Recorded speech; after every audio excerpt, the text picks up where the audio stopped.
क्या कर रहे थे हम लोग? कर रहे थे थर्मोडायनेमिक्स केमिस्ट्री में 11th क्लास की केमिस्ट्री का कर रहे थे हम लोग, और चैप्टर था थर्मोडायनेमिक। और उसमें हम लोग चले गए थे पीवी ग्राफ पे, और हम लोग पीवी ग्राफ बना के दिखाया था अगर आइसोथर्मल प्रोसेस होता है तो उस कंडीशन में पीवी ग्राफ कैसा बनता है। आगे चले हम लोग, उसमें आगे उसी के जस्ट आगे दे रखा है, उसमें हमने बताया था work done during the isothermal process. ठीक है ना? आइसोथर्मल प्रोसेस होता है तो उस वक्त वर्क डन हम लोग कैसे निकालते हैं। तो उसमें हम लोगों ने एक रिलेशन दिखाया था कि जो पीवी ग्राफ बनाते हैं हम लोग, पीवी ग्राफ बनाते हैं तो वो जो पीवी ग्राफ है उसके अंडर में जितना एरिया आता है वो हमारा टोटल वर्क डन हो जाता है। ठीक है ना? याद है कुछ? हेडिंग डालते हम लोग,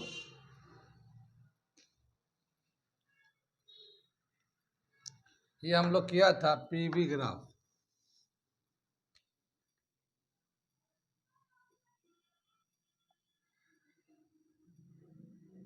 ये हम कर रहे थे, और इसमें हमने दिखाया था ये हमारा प्रेशर है, ये वॉल्यूम है, ये इसका एक इनिशियल स्टेट है ए, P1 V1, ये हमारा प्रेशर एंड वॉल्यूम है इनिशियल कंडीशन में। और जब टेम्परेचर कांस्टेंट रहता है, आइसोथर्मल प्रोसेस हो रहा होता है, तो एक प्रोसेस जो ना बहुत स्लो ये एक्सपेंड करता है, ये एक्सपेंड कर रहा है, तो ये फाइनल जो स्टेट आता है इसका ये बी आता है, और इसका जो कोऑर्डिनेट होता है P2 V2 लेते हैं हम लोग, P2 V2। ये एक्सपेंशन हुआ है, यहाँ पे एक्सपेंशन हुआ था हमारा। ठीक है ना? और यहाँ पे हम लोगों ने जो हम लोग ग्राफ बनाए थे इसमें इस तरह से दिखाया था कि ये जो इनिशियल स्टेट था एक गैस का सिस्टम के अंदर, तो उसका जो प्रेशर एंड वॉल्यूम का जो कोऑर्डिनेट था वो ये था, ये P1 था, ये V1 था। और यही सिस्टम जब एक्सपेंड किया है तो थोड़ी देर के बाद जब ये स्टेट आ गया है तो इस वक्त जो है वॉल्यूम V2 है एंड प्रेशर जो है P2 आ जाता है। ये वॉल्यूम तो बढ़ जाता है, यहाँ से V1 से V2 तक वॉल्यूम बढ़ जाता है, लेकिन प्रेशर जो है ना घट जाता है इसमें। ठीक? तो जब भी कभी एक्सपेंशन होता है तो उस केस में वॉल्यूम बढ़ता है और प्रेशर घट जाता है, टेम्परेचर कांस्टेंट रहता है। इस वक्त जो नेट वर्क डन होता है, नेट वर्क डन कितना होगा, तो ये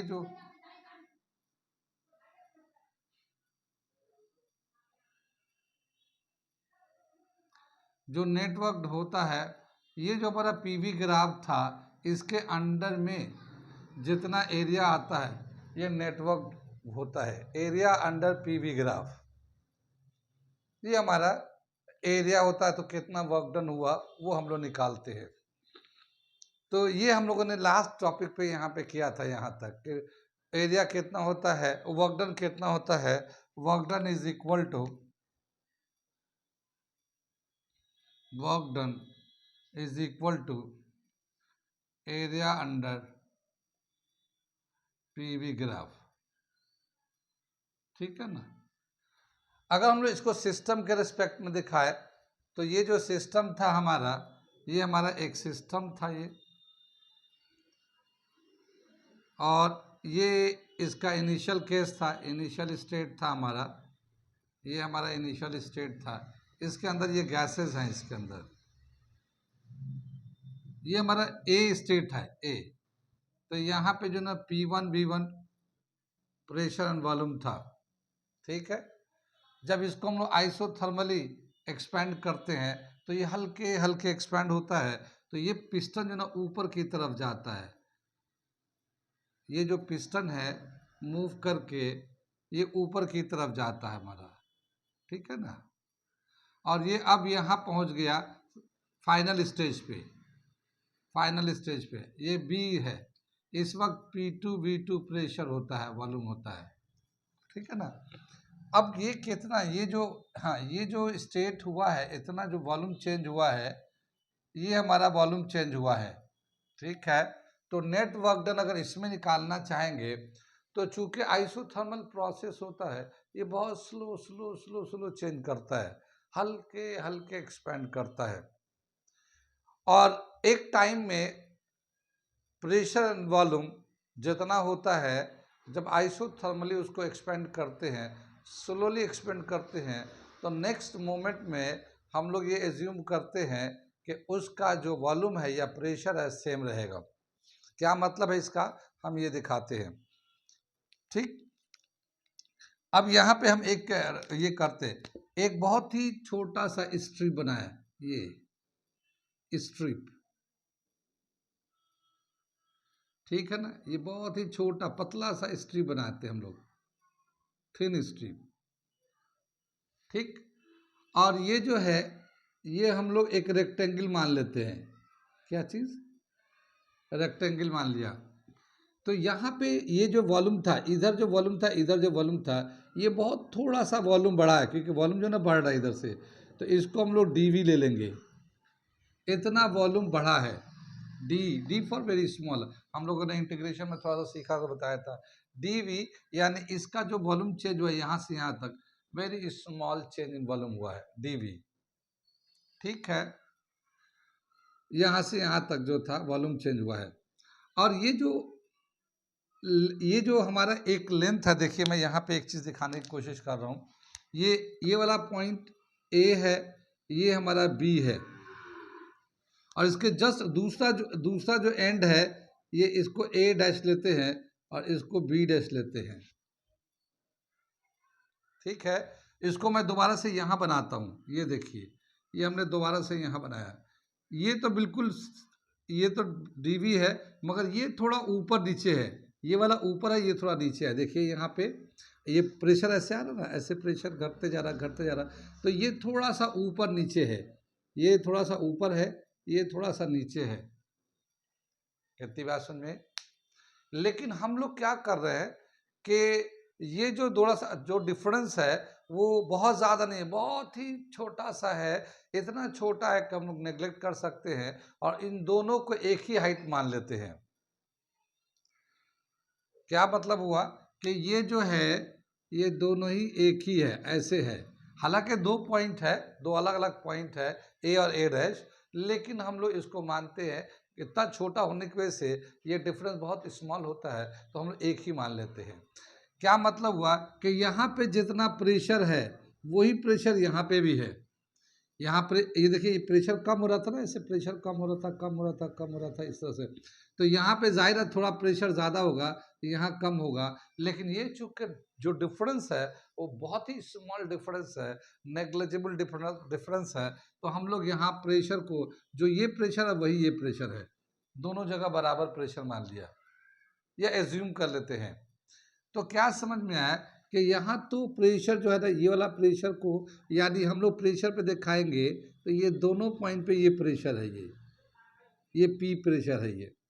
लेकिन वॉल्यूम जो है थोड़ा सा चेंज हुआ है, वॉल्यूम यहाँ था पहले वाला में और यहाँ थोड़ा सा वॉल्यूम बढ़ा है, तो वॉल्यूम में थोड़ा सा चेंज हुआ है, तो स्मॉल दिखाया है dV। कितनी बात सुन में, आगे चलें। अब इस शेप को अगर हम लोग देखते हैं तो ये एक रेक्टेंगल की तरह हो जाता है, ठीक है ना। और एरिया ऑफ रेक्टेंगल कैसे निकालते हैं, लेंथ इनटू ब्रेथ। तो ये अगर लेंथ है, ये वाला लेंथ है, तो ये यहाँ पे लेंथ हो गया, और ये जो लेंथ है ये P को रिप्रेजेंट करता है। ये अगर लेंथ है स्ट्रिप का तो ये P को रिप्रेजेंट करता है, और इसका जो ये ब्रेथ है, ये जो ब्रेथ है वो dV को रिप्रेजेंट करता है, वॉल्यूम चेंज रिप्रेजेंट करता है। कितनी बात समझ में।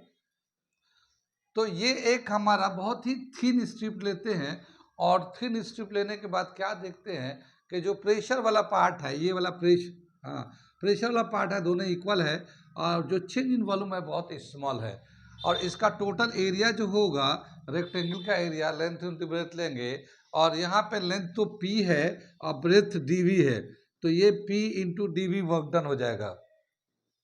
कितनी बात समझ में आई? कितनी बात समझ में आ गई? ये फिगर दोनों समझ में आ रहा है? ये हमारा सिस्टम के अकॉर्डिंग दिखा रहे हैं, और ये इसी का जो ग्राफ है पीवी ग्राफ वो यहाँ बना हुआ है एक्सपेंशन में। बात समझ में आई? और इसमें जितना इसका एरिया होता है ये टोटल वर्क डन होता है, तो ये हमने टाइटल डाला कि वर्क डन जो होता है एरिया अंडर पीवी ग्राफ होता है। अब हम लोग एरिया निकालने जा रहे हैं हम लोग, ठीक है ना? इस वाले पीवी ग्राफ का एरिया कैसे निकालेंगे, ठीक है? आगे चले हम लोग। तो यहाँ पे मैं हेडिंग डालता हूँ वर्क डन, ठीक है, during expansion,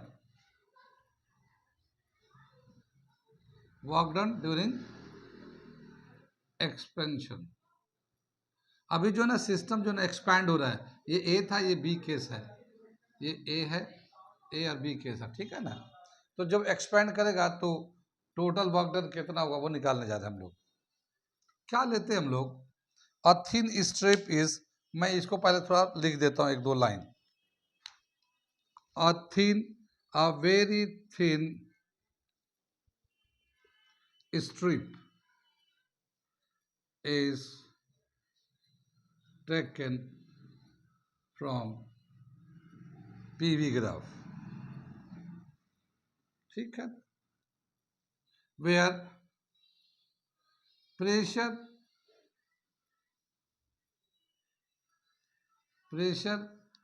is same but there is very small change, there is very small change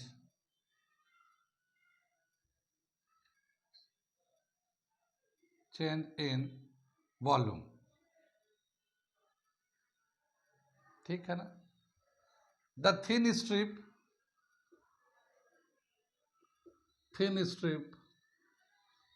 form a rectangle,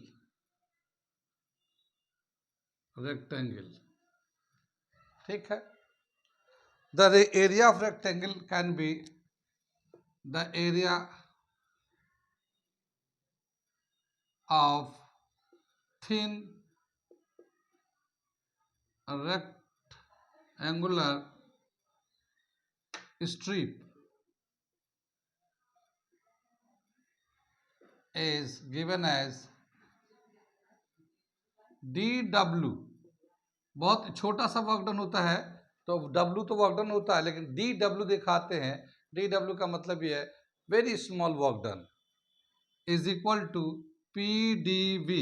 ये तो P तो लेंथ की जगह पे आ जाएगा, ये लेंथ की जगह पे P आ जाएगा, और dV जो है ना ब्रेथ की जगह पे आ जाएगा, तो breadth is equal to dV। Rectangle का एरिया होता है लेंथ इंटू ब्रेथ, तो लेंथ की जगह पे P लिख दिया और ब्रेथ की जगह पे dV लिख दिया। कितनी बात समझ में? तो ये बहुत छोटे से बहुत थीन से स्ट्रिप का वर्क डन आ गया, यहां तक समझ में आ गया ये। आगे चले हम लोग। आगे क्या बताए कि ऐसे ही थीन स्ट्रिप सेलेक्ट करते हैं हम लोग, जैसे एक थीन स्ट्रिप और सेलेक्ट किया यहाँ पे, इसी तरह से बहुत थीन स्ट्रिप, ठीक है ना, एक सेलेक्ट कर दिया, इसका भी वर्क डन निकालेंगे, ठीक है। ऐसी एक इसके बाद का थीन स्ट्रिप सेलेक्ट कर लेते हैं, बहुत थीन स्ट्रिप। थीन स्ट्रिप से क्या मतलब कि यहाँ से यहाँ तक प्रेशर सेम है, यहाँ से यहाँ तक प्रेशर सेम है, ठीक है। ऐसे ही हम लोग थीन स्ट्रिप लेते जाएंगे, बनाते जाएंगे, ऐसे ही बहुत सारे थीन स्ट्रिप बना लेंगे। ये इधर से थीन स्ट्रिप बना लेंगे, इधर से बना लेंगे थीन स्ट्रिप, और ऐसे पूरे यहाँ से यहाँ तक का छोटे पतले पतले स्ट्रिप ले लेंगे और सबका एरिया निकालेंगे, सबका एरिया निकालेंगे। जैसे मैंने एक का निकाला, ऐसे उसके बाद का भी निकालेंगे, उसके बाद का निकालेंगे, उसके पहले का निकालेंगे, उसके पहले का निकालेंगे, और जितने भी रेक्टेंगुलर थीन स्ट्रिप बनेंगे उन सब का जो एरिया होगा प्लस कर देंगे तो टोटल एरिया यहां से यहां तक आ जाएगा। अब ये थिन स्ट्रिप क्यों ले रहे हैं? क्योंकि ये जो फिगर है जो हमारा पीवी ग्राफ में आ रहा है, ये कोई रेगुलर फिगर नहीं है। रेगुलर फिगर का मतलब ये होता है कि एक या तो रेक्टेंगल बन रहा हो, या फिर पैरेललोग्राम बन रहा हो, या फिर स्क्वायर बन रहा हो। कोई एक रेगुलर फिगर है तो उसके हमारे पास फॉर्मूले हैं।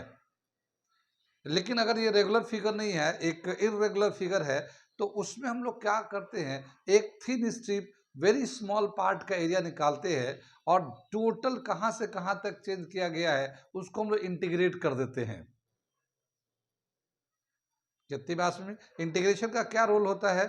इंटीग्रेशन का यही रोल होता है कि अगर छोटे से पार्ट का अगर आपको वैल्यू पता हो और एक सर्टेन लिमिट से दूसरे लिमिट तक अगर टोटल वैल्यू निकालना चाहते हैं और रेगुलर शेप नहीं है तो उसको हम इंटीग्रेट कर देते हैं।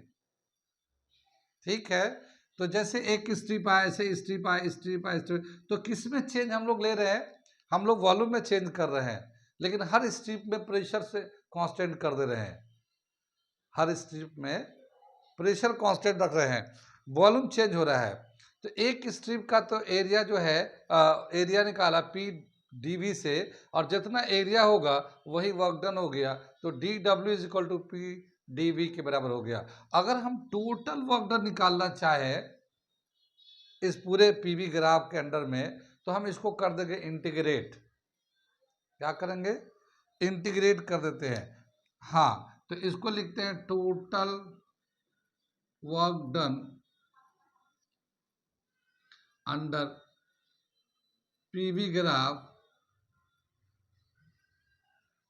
कैन बी डिटरमाइंड बाय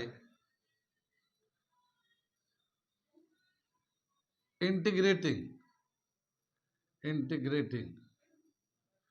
ठीक है ना, इंटीग्रेट करके निकालेंगे।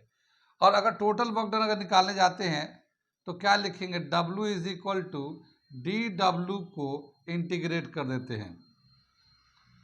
ठीक है ना, W टोटल वर्क डन क्या होगा? डी डब्ल्यू को इंटीग्रेट कर दिए, लेकिन यहाँ पे वॉल्यूम जो है ना, यहाँ से लेके यहाँ तक चेंज हो रहा है, V1 से लेके V2 तक। तो यहाँ लिमिट ले लेते हैं V1 से लेके V2 तक। डी डब्ल्यू का जो वैल्यू है वो हमारा पी डी वी है। ये डी डब्ल्यू का वैल्यू है ना ये, तो इसको फिर इंटीग्रेशन के साइन लगा लेते हैं। P1 V1 V2 तक इसको लिमिट लगा दिया। ये बताइए कितना समझ में आई है? तो ये हमारा जो है total work done under PV graph निकालते हैं जब आइसोथर्मल प्रोसेस हो रहा होता है। यानी आइसोथर्मल का मतलब ये है कि टेम्परेचर कांस्टेंट है और यहाँ पे जो ना एक्सपेंशन हो रहा है। तो जब एक्सपेंशन होता है तो वर्क डन पॉजिटिव आएगा, वर्क डन पॉजिटिव आएगा, क्योंकि फाइनल जो वॉल्यूम है और इनिशियल वॉल्यूम जो है, तो उसका फाइनल ज़्यादा वॉल्यूम होगा, इनिशियल कम होगा, तो फाइनल में से इनिशियल को डिफरेंस निकालेंगे तो नेट जो टोटल वर्क डन आएगा पॉजिटिव वर्क डन आएगा। एक्सपेंशन जब भी कभी होता है तो वर्क डन पॉजिटिव आता है, लेकिन सिस्टम का एनर्जी कम हो जाता है। हम लोगों ने पीछे एक जगह डिस्कस किया था ना कि एनर्जी क्या होगा जब work done by the system होगा, work done on the system होगा। ठीक है ना, तो work done by the system होता है तो एनर्जी माइनस में लेते हैं हम लोग, एनर्जी घट जाता है। Work done on the system करते हैं तो एनर्जी बढ़ जाता है। तो वो एनर्जी है, वो एनर्जी है कि सिस्टम का एनर्जी कम होगा या ज़्यादा होगा।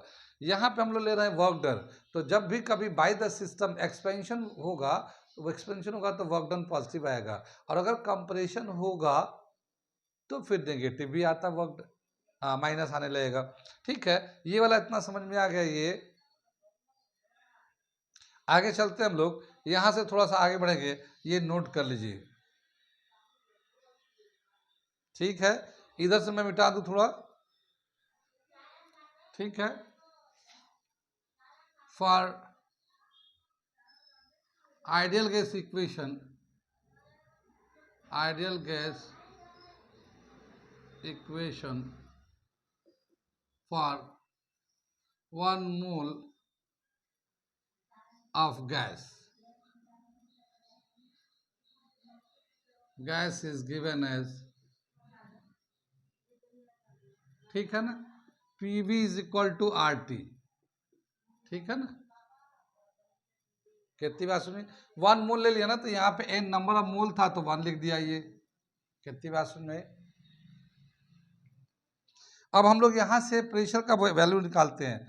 P इज इक्वल टू क्या हो जाएगा, RT अपॉन V। अब इसको जो है P का जो वैल्यू है इस इक्वेशन में डाल देते हैं, क्योंकि यहाँ पे प्रेशर हर जगह हम लोग एक कांस्टेंट प्रेशर लिया है, एक एक जगह पे, हर जगह नहीं, ये छोटे छोटे से जो एरिया लिया था उसके लिए।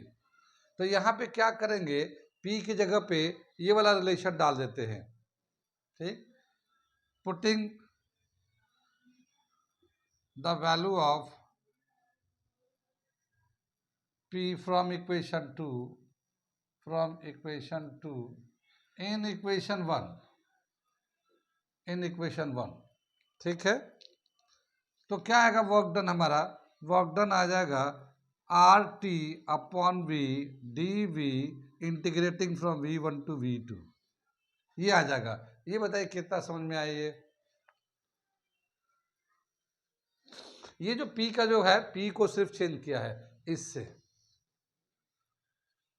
ठीक है। अब इसमें देखते हैं, जब भी कभी इंटीग्रेट करते हैं तो उसको करते हैं जो वेरिएबल है या जो वैरी कर रहा है, जो कांस्टेंट है कंडीशन के हिसाब से वो बाहर आ जाता है। तो जैसे R जो होता है ना, गैस कांस्टेंट है, ये बाहर आ जाएगा। और T जो है ये भी कांस्टेंट है, क्योंकि जो प्रोसेस चल रहा है आइसोथर्मल प्रोसेस चल रहा है।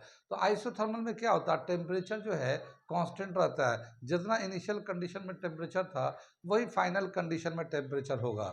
कितनी बात सुन रही।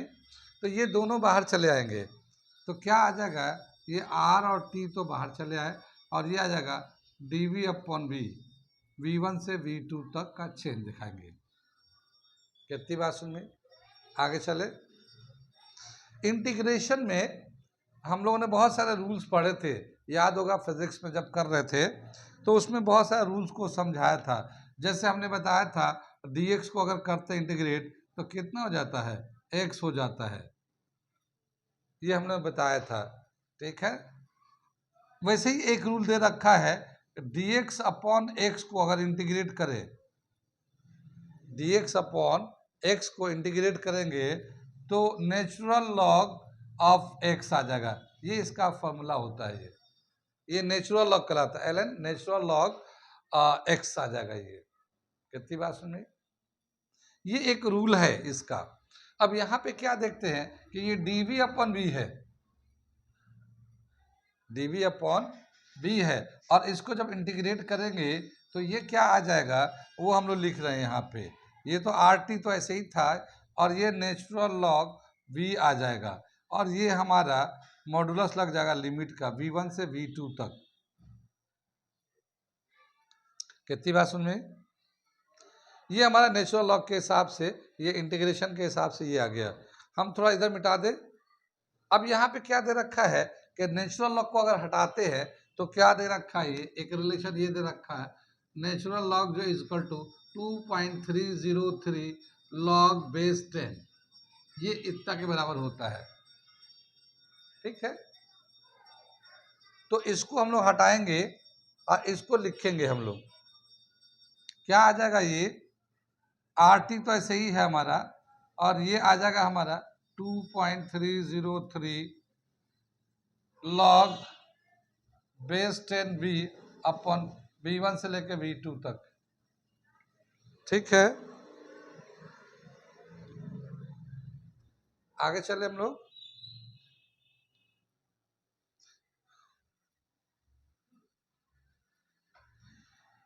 अब ये जो नंबर है ये फिर कांस्टेंट नंबर आ गया, तो ये नंबर को बाहर कर लेंगे, इस नंबर को बाहर कर लेंगे, तो जो वर्क डन होगा यहाँ हमारा वो आ जाएगा 2.303 RT, और ये आ जाएगा लॉग बेस 10V V1 से V2 तक, ऐसे आ जाएगा ये। कितनी बात समझ में। आगे चले। अब क्या बताया कि यहाँ पे जो हम लोग ये जो लिमिट देते हैं तो एक बार अपर लिमिट डालते हैं और उसके माइनस करके लोअर लिमिट डालते हैं। इंटीग्रेशन में ये रूल होता है कि एक बार अपर लिमिट फिर माइनस लोअर लिमिट डालते हैं। तो जब हम उसको एक्सपेंड करेंगे तो क्या मिलेगा, work done is equal to 2.303 RT, और ये फिर आ जाएगा log base 10 V2 minus log base 10 V1। ये हमारा ऐसे आ जाता है। आमतौर पे log 10 को log भी लिखते हैं, अगर log लिखा होगा तब भी समझिए कि log 10 बेस लिखा हुआ है। कितनी बात सुनिए, जिस तरह से x पे 1 का पावर अलजेब्रा में नहीं लिखते, x पे 1 का पावर होता तो x लिख देते हैं, ये माना हुआ कि यहाँ पे 1 का पावर है। ठीक इसी तरह से log भी लिखा हो ना तो यहाँ बेस है, ये अंडरस्टूड है हमारा। कितनी बात सुनिए, तो ये हमारा फॉर्मूला आ जाता है वर्क डन का। क्या फॉर्मूला आ जाता है, work done during the expansion during isothermal process. ठीक है, और क्या आ जाता है formula, 2.303 RT log V2 minus log V1। कितनी बात समझ आई, आगे चले, इधर से मिटा दे थोड़ा सा।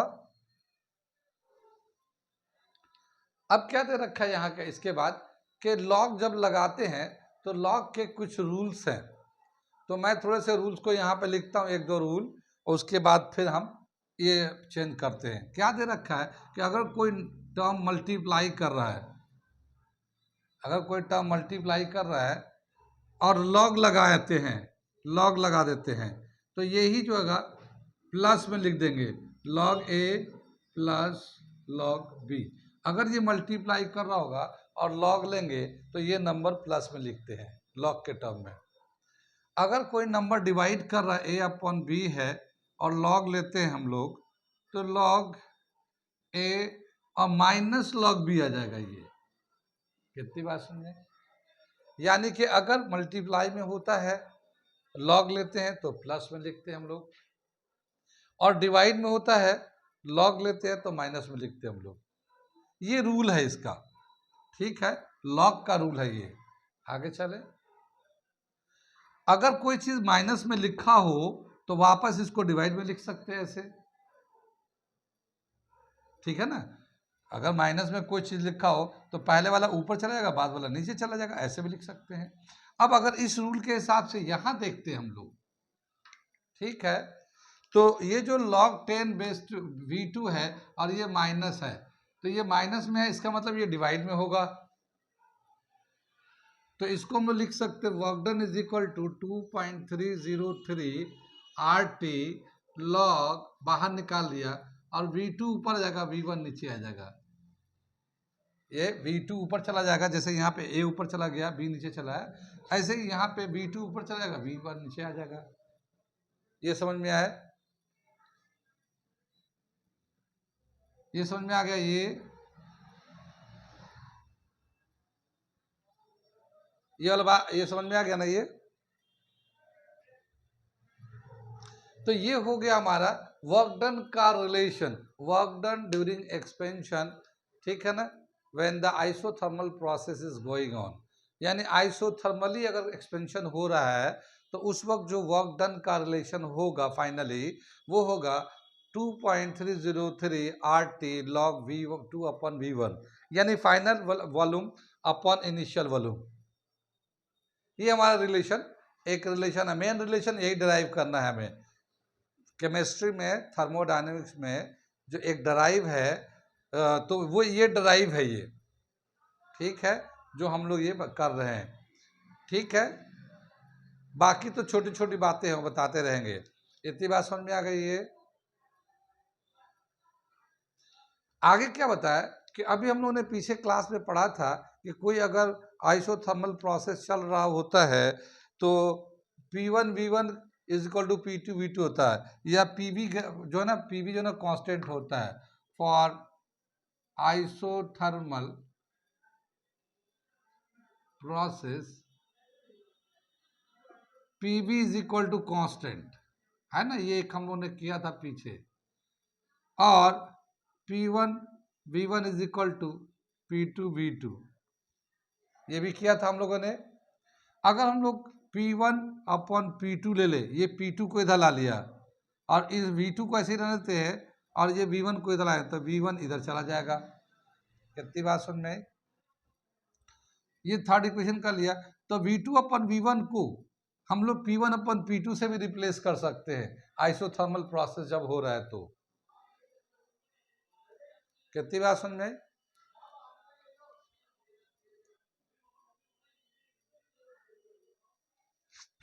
तो ये जो वर्क डन का रिलेशन हमारा जो आया हुआ है आइसोथर्मल प्रोसेस में, इस वर्क डन को अब ये तो वॉल्यूम के टर्म में दे रखा है, अगर हम लोग प्रेशर के टर्म में लिखना चाहेंगे तो इस वर्क डन को हम लोग प्रेशर के टर्म में लिखेंगे तो क्या हो जाएगा, work done is equal to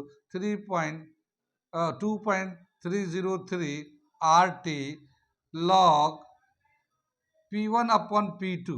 ये भी एक फॉर्मूला होता है वर्क डन का ये, लेकिन ये वॉल्यूम के टर्म में V2 अपन V1 है, ये प्रेशर के टर्म में P1 अपन P2। आइसोथर्मल प्रोसेस अगर हो रहा है तो कितना समझ में आए?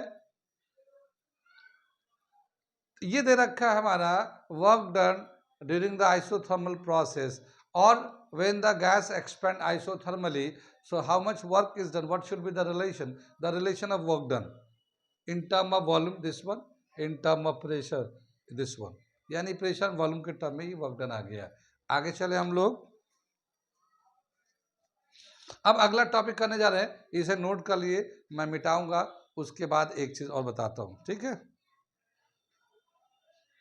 ये समझ में आ गई बात कि जब भी कभी आइसोथर्मली एक्सपेंशन होता है तो वर्क डन होता है, और जो वर्क डन होता है तो उसको हम लोग इस तरह से पीवी ग्राफ से दिखाते हैं, और इस ग्राफ के नीचे जितना एरिया कवर होता है वो हमारा वर्क डन के बराबर होता है। अब वो उसका एरिया कितना होगा कैसे निकालते हैं, तो हम लोग क्या करते हैं, एक थिन स्ट्रिप बनाते हैं और थिन स्ट्रिप का एरिया लेते हैं और फिर उसको इंटीग्रेट कर देते हैं V1 से लेके V2 तक का, लिमिट लेते हैं इनिशियल से फाइनल तक का, और लेके इंटीग्रेट करके इंटीग्रेशन का रूल लगाकर, और हम लोगों ने ये वॉल्यूम के टर्म में ये प्रेशर के टर्म में वर्क डन निकाल दिया। ये तो था हमारा वर्क डन। ये एक अच्छा ड्राइव है केमिस्ट्री में, थर्मोडायनेमिक्स में, ठीक है? वैसे तो थर्मोडायनेमिक्स फिजिक्स में पढ़ेंगे तो उसमें और भी बहुत सारा ड्राइव है, ये तो सिर्फ इसमें एक ही दे रखा है, ठीक है? जितनी बात समझ में।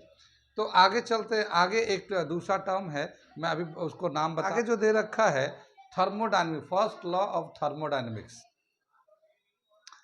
फर्स्ट लॉ ऑफ थर्मोडायनेमिक्स क्या बताया है, energy can neither be created nor be destroyed, it can be only convert from one form to another form, ठीक है? फर्स्ट लॉ में बताया कि एनर्जी ना हम लोग बना सकते हैं ना हम लोग उसको बिगाड़ सकते हैं, सिर्फ एक फॉर्म से दूसरे फॉर्म में कन्वर्ट करते हैं। यही हमारा फर्स्ट लॉ ऑफ थर्मोडायनेमिक्स कहलाता है, या फिर कंजर्वेशन ऑफ एनर्जी भी इसको बोलते हैं हम लोग, कंजर्वेशन ऑफ एनर्जी बोलते हैं। अब क्या बताया कि फर्स्ट लॉ ऑफ थर्मोडायनेमिक्स कि एक सिस्टम है, अभी जैसे हम तो ये वाला ग्राफ बना दिया, वो सिस्टम वाला मिटा दिया, सिस्टम वाला याद है ना जिसमें पिस्टन था, मैं जब कल बताऊंगा फिर दोबारा तो उसे बनाऊंगा। तो क्या बताया कि एक सिस्टम है, अगर उसके अंदर एनर्जी देते हैं, ठीक है, तो वो जो एनर्जी देंगे उस सिस्टम को, तो वो एनर्जी दो पार्ट में डिवाइड हो जाता है। एक पार्ट तो उस सिस्टम का इंटरनल एनर्जी बढ़ाता है, और दूसरा जो पार्ट होता है वो चूंकि पिस्टन मूल पिस्टन होता है तो पिस्टन मूव करता है, एक्सपैंड करता है, तो वर्क डन करता है, ठीक है? तो जब कभी भी किसी सिस्टम को एनर्जी देते हम लोग या कोई भी तरीके से देंगे तो वो दो पार्ट में वो डिवाइड हो जाता है। एक पार्ट जो है ना उसका इंटरनल एनर्जी बढ़ाता है, और दूसरा पार्ट जो है वो वर्क डन में चेंज हो जाता है, ठीक? अब एक तो होता है एक्सपेंशन, दूसरा एक होता है कंपरेशन। तो एक जो पिस्टन है वो दोनों करता है, एक्सपेंशन भी करता है कंपरेशन भी करता है, यानी ऊपर